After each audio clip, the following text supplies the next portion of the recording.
बहुत पुराने ज़माने की बात है। एक राजा था। उसके महल में एक बहुत सुंदर बाग था। बाग में तरह तरह के फूलों के पौधे और उनके प्रकार के मीठे फलों के पेड़ थे। लेकिन इस बाग में सबसे आश्चर्यजनक चीज़ थी। एक सेब का पेड़ था जिसमें सोने का सेब लगते थे। राजा ने इस पेड़ की देखभाल का खास इंतजाम कर रखा था। जब इसके फल पकते थे तो चौकीदार रात दिन पेड़ का पहरा दिया करते थे ताकि कोई सोने का सेब चुरा कर ना ले जाए। लेकिन एक दिन की बात है कि बाग के माली ने जब सोने के सेबों को गिना तो उसमें से एक सेब गायब था। उसने दौड़कर राजा को खबर दी। राजा फौरन बाग में पहुंचा। उसे यह देखकर बड़ा आश्चर्य हुआ कि देखभाल का इतना पक्का इंतजाम होने पर भी एक सेब किसने चुरा लिया। उसने ऐलान किया कि कोई सोने का सेब को चुराने वाले चोर का पता देगा, उसे इनाम दिया जाएगा। सबसे बड़े राजकुमार ने राजा से कहा कि रात में वह पहरा देगा और चोर को पकड़ने की कोशिश करेगा। राजा ने उसको इसकी इजाज़त दे दी। बड़ा राजकुमार रात में पहरा देने लगा, लेकिन 2 घंटे के बाद ही उसे नींद आ गई और वह सो गया। सुबह उठकर जब उसने सेबों को गिना तो वह देखकर चकित रह गया कि रात भर में एक और सेब गायब हो गया था। इसके बाद दूसरी रात को मंझले राजकुमार ने पहरा देने का काम संभाला। उसे भी नींद आ गई और तीसरा सेब चोरी हो गया। राजा बहुत चिंतित था। दरबारियों को भी समझ नहीं आ रहा था कि क्या किया जाए। जब लोग उदास बैठे थे कि इतने में सबसे छोटा राजकुमार आया और उसने कहा कि आज की रात मैं पहरा दूंगा और चोर को पकड़ूंगा। राजा इस राजकुमार से खुश नहीं रहता था। वह उसे मूर्ख भी मानता था। उसने उसे डांटते हुए कहा, तुम क्या समझते हो? क्या तुम्हें इसमें सफलता मिलेगी? तुमसे बड़े और तुमसे ज़्यादा समझदार दोनों राजकुमार इस काम में असफल हो चुके हैं। तुम जाओ अपना काम करो। लेकिन छोटा राजकुमार नहीं माना। उसने राजा से प्रार्थना की, उसे एक मौका जरूर दिया जाए। अंत में राजा राजी हो गया। राजकुमार रात में पहरा देने लगा। उसने तय किया कि वह किसी भी हालत में नहीं सोएगा और चोर को जरूर पकड़ेगा। जब आधी रात हुई और 12 बजे आखिरी घंटा बजा तो राजकुमार ने देखा कि एक सुंदर सोने की चिड़िया कहीं से उड़ती हुई आई और उसे सेब के पेड़ पर बैठ गई। उसने देखते देखते सोने का एक सेब तोड़कर अपनी चोंच में पकड़ लिया। राजकुमार ने फौरन निशाना साधकर तीर चला दिया, लेकिन तीर चिड़िया को नहीं लगा और वह पंख फड़फड़ाकर उड़ गई। हाँ, इतना अवश्य हुआ कि उसका एक सुनहरा पंख टूटकर जमीन पर आ गिरा। दूसरे दिन सुबह राजकुमार ने राजा को सारी बात बता दी और वह सोने का पंख उनके सामने रख दिया। पंख इतना सुंदर और इतनी कीमती था कि राजा उसे देखता ही रह गया। उसने कहा, अगर उस चिड़िया का एक पंख इतना सुंदर है तो वह पूरी चिड़िया कितनी सुंदर होगी। मैं चाहता हूँ कि उसे चिड़िया को कोई पकड़ लाए। सबसे पहले बड़ा राजकुमार इस काम के लिए रवाना हुआ। चलते चलते वह एक जंगल में पहुंचा। वहां उसने एक लोमड़ी को एक पेड़ के नीचे आराम करते हुए देखा। राजकुमार ने मौका देकर तीर अपने धनुष पर चढ़ा लिया। वह तीर छोड़ने ही जा रहा था कि लोमड़ी ने चिल्लाकर कहा, राजकुमार, मुझे मत मारो। मुझे पता है कि तुम सोने की चिड़िया की खोज में निकले हो। तुम मेरी राय मानो तो तुम्हारा काम जल्दी ही पूरा हो जाएगा। तुम इसी रास्ते में सीधे चले जाओ। शाम होने पर तुम एक गांव में पहुंचोगे। वहां तुम्हें आमने सामने 2 सरायें मिलेंगी। एक सराय खूब सजी जाएगी और सुंदर सी होगी, लेकिन तुम्हें उसे मत ठहरना। तुम उसके सामने वाली दूसरी सराय में ठहरना, जो बहुत मामूली और देखने में भी भद्दी सी होगी। ऐसा करने पर तुम्हारा काम आसानी से पूरा हो जाएगा। लोमड़ी का बात सुनकर राजकुमार को हंसी आ गई। उसने डांट कर कहा, भाग जा यहाँ से, मुझे तुम्हारी सलाह की ज़रूरत नहीं है। यह कहकर उसने तीर छोड़ दिया, लेकिन लोमड़ी बहुत चालाक थी, वह बचकर निकल भागी। राजकुमार आगे चलता गया। शाम को जब वह एक गांव में पहुंचा तो उसने देखा कि वहां सड़क की किनारे सचमुच दो सराय थी। उनमें से एक सराय खूब सजी सजाई थी और उसके अंदर से लोगों का नाचने गाने की आवाज़ आ रही थी। दूसरी सराय भद्दी सी थी और वहाँ अंधेरा घिरा हुआ था। राजकुमार सजी सजाई सराय में ठहर गया। थोड़ी देर में वह भूल गया कि वह असल में सोने की चिड़िया की खोज में निकला। उधर जब काफ़ी समय बीत गया और बड़ा राजकुमार नहीं लौटा तो मंझला राजकुमार सोने की चिड़िया की खोज में चल पड़ा। वह भी उसी तरह चलते चलते जंगल में पहुंचा तो वहीं लोमड़ी उसे भी मिली। इस राजकुमार ने भी लोमड़ी के बात पर कोई ध्यान नहीं। जब वह शाम को उस गांव में पहुंचा तो बड़े राजकुमार की तरह सजी सजाए सराय में ठहरा। वहां के नाच रंग में मस्त होकर वह भी अपना काम भूल गया, यहाँ तक कि उसे घर लौटने की भी सूझ ना रही। अंत में सबसे छोटे राजकुमार ने राजा से कहा कि मैंने सोने की चिड़िया की खोज में जाऊंगा। राजा को विश्वास था कि जब उसे बड़े दोनों राजकुमार इस काम में सफल नहीं हुए तो इसे और भी सफलता नहीं मिलेगी, लेकिन उसके जिद करने पर राजा ने उसके इजाज़त दे दी। छोटा राजकुमार तैयार होकर सोने की चिड़िया की खोज में निकला। जंगल में उसे भी लोमड़ी मिली। राजकुमार ने लोमड़ी की बात को ध्यान से सुना और लोमड़ी से कहा, ठीक है, तुम जैसे कह रही हो मैं वैसा ही करूँगा। अब तुम जाओ, मैं तुम्हें नहीं मारूँगा। इस पर लोमड़ी खुश होकर बोली, तुम सबसे अच्छे लड़के मालूम होते हो। तुमने मेरी बात बात का मजाक नहीं उड़ाया और मुझ पर तीर नहीं चलाया। मैं तुमसे खुश हूँ और तुम्हारी मदद करूँगा। आओ तुम मेरी पूँछ पर बैठ जाओ, मैं तुम्हें उस सराय तक पहुँचा देती हूँ। देखते देखते लोमड़ी की पूँछ काफ़ी बड़ी हो गई और राजकुमार उस पर बैठ गया। उसके बैठते ही लोमड़ी हवा में उड़ने लगी और थोड़ी ही देर में मैदानों और पहाड़ों को पार करके उसी गांव में जा पहुंची।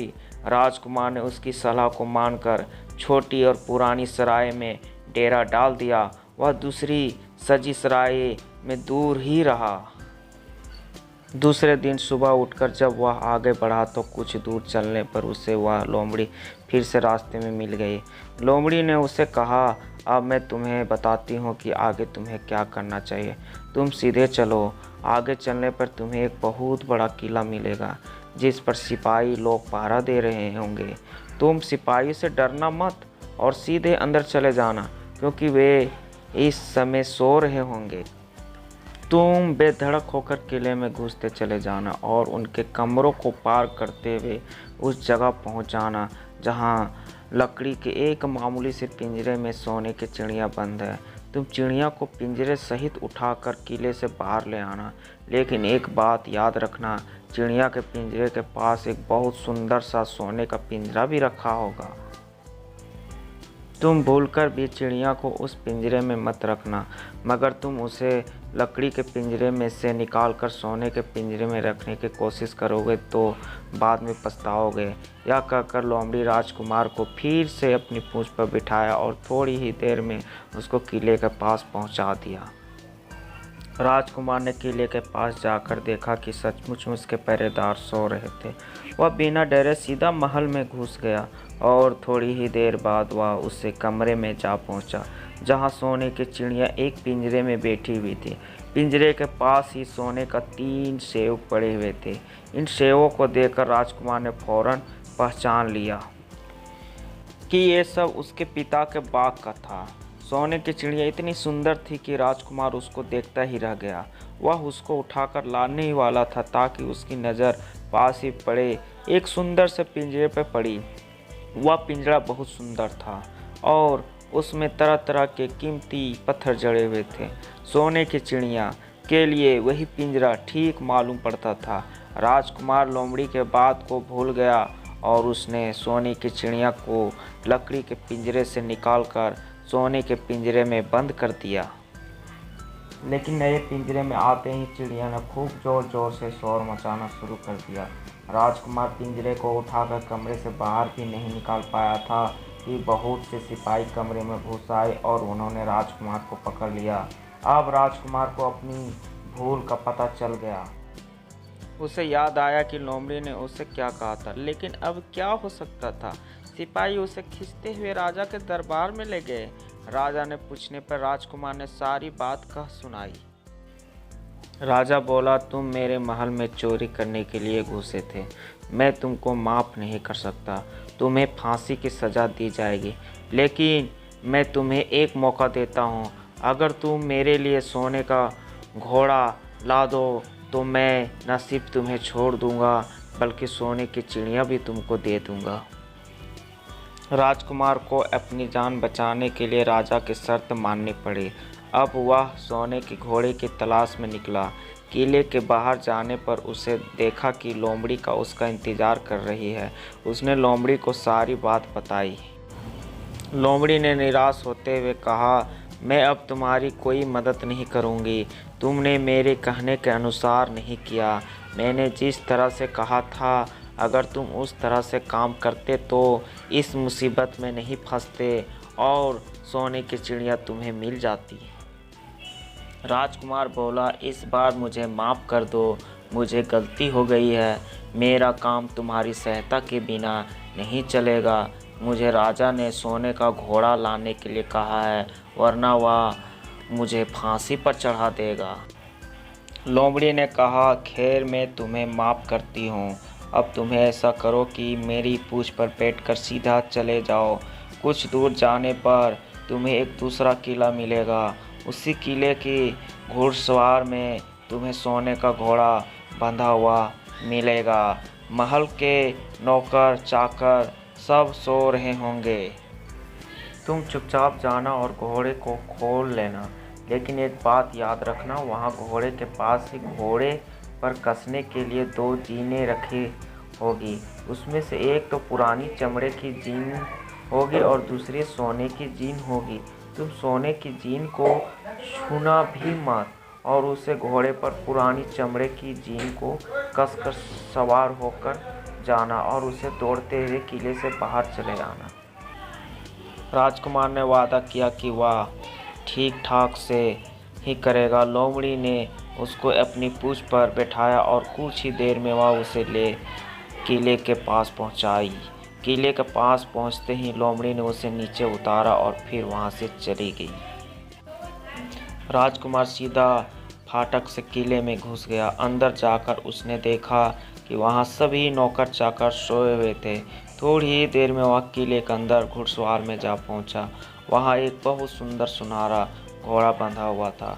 राजकुमार ने पास जाकर देखा, वह घोड़ा सचमुच सोने का था। ऐसा सुंदर घोड़ा उसने सपने में भी नहीं देखा था। उसने आगे बढ़कर घोड़ा को खोल लिया। जब वह बाहर निकलने लगा तो उसकी नज़र एक कोने में पड़ी हुई सोने की जीन पर गई। यह जीन बहुत सुंदर ही थी और ये हीरे मोती से जड़े हुए थे। उसके पास एक फटी पुरानी चमड़े की जीन पड़ी हुई थी। इतने सुंदर घोड़े पर पुराने चमड़े की जीन कसना राजकुमार को अच्छा नहीं लगा। उसने सोने की जीन उठा ली और घोड़े पर कसना शुरू किया। इतने में घोड़ा जोर से हिरना उठा। किले के नौकर जाकर जाग गए। थोड़ी ही देर में राजकुमार पकड़ा लिया गया। राजकुमार को सिपाही ने हाथ बांधकर अपने राजा के सामने पेश किया। राजा ने सारी बातें सुनकर कहा, तुमने मेरे घोड़े को चुराने की कोशिश की है, इसीलिए तुम्हें फांसी की सज़ा दी जाएगी। लेकिन अगर तुम मेरा एक काम कर दो तो मैं तुम्हें छोड़ सकता हूँ। यहाँ से कुछ ही दूर एक सोने का महल है और उसमें बहुत सुंदर राजकुमारियाँ रहती है। अगर तुम अपनी जान बचाना चाहते हो तो उस राजकुमारी को मेरे पास ले आओ। तुम्हें इनाम में यह सोने का घोड़ा दे दूँगा। बेचारा राजकुमार वह फिर से एक नई मुसीबत में फंस गया। उसे मजबूर होकर राजा का शर्त माननी पड़ी। अब वह सोने का महल की खोज में निकला। कुछ ही दूर चलने पर फिर उसे वह लोमड़ी मिली। पता नहीं कैसे लोमड़ी को सारी बातें मालूम हो गई थी। वह बोली, देखो तुमने इस बार भी मेरी बात नहीं मानी। मेरी बात मान जाते तो यह नई मुसीबत तुम्हारे गले नहीं पड़ती। खैर, मुझे तुम पर दया आ रही है, मैं तुम्हारी मदद करूँगी। चलो, मैं तुमको सोने के महल के पास पहुँचा देती हूँ। तुम महल के बाहर ही कहीं पीछे छिपे रहना। जब उसमें से शाम को राजकुमारी तालाब में नहाने के लिए बाहर आए, तुम आगे बढ़कर उसको हाथ पकड़ लेना। जैसे ही तुम उसको छुओगे, राजकुमारी तुम्हारे साथ आने के लिए राजी हो जाएगी। लेकिन एक बात का याद रखना, तुम उसको वहाँ से अपने हाथ लेके आना। उसे वापस महल में मत जाने देना। वह तुमसे कहेगी कि मैं अभी अपने माता पिता से मिलकर आती हूँ, लेकिन तुम उसकी बातों में मत आना, वरना फिर मुसीबत में फंस जाओगे। यह कहकर लोमड़ी ने फिर से अपनी पूंछ फैला दी और राजकुमार उस पर बैठ गया। देखते देखते लोमड़ी हवा में उड़ती हुई कुछ देर के बाद सोने के महल के पास जा पहुंची। महल के पास पहुंचते ही राजकुमार एक पेड़ की आड़ में छिप कर बैठ गया। शाम को जब राजकुमार नहाने के लिए किले से बाहर आई, तो राजकुमार ने हिम्मत करके आगे बढ़कर उसका हाथ पकड़ लिया। उसके छूते ही राजकुमारी उसके साथ चलने के लिए तैयार हो गई। वह बोली, राजकुमार, तुम मुझे जहाँ भी ले जाना चाहोगे मैं तुम्हारे साथ चलूँगी, लेकिन मुझे थोड़ी देर के लिए अपने माता पिता से मिल आने दो। राजकुमार ने कहा, नहीं, यह नहीं होगा, तुम्हें तुरंत मेरे साथ चलना पड़ेगा। लेकिन राजकुमारी रोने लगी। इतनी सुंदर राजकुमारी को रोते देखकर राजकुमार का मन पिघल गया। अंत में वह राजी हो गया और बोला, जाओ, थोड़ी देर के लिए माता पिता से मिल आओ, लेकिन फिर तुरंत बाहर चली आना।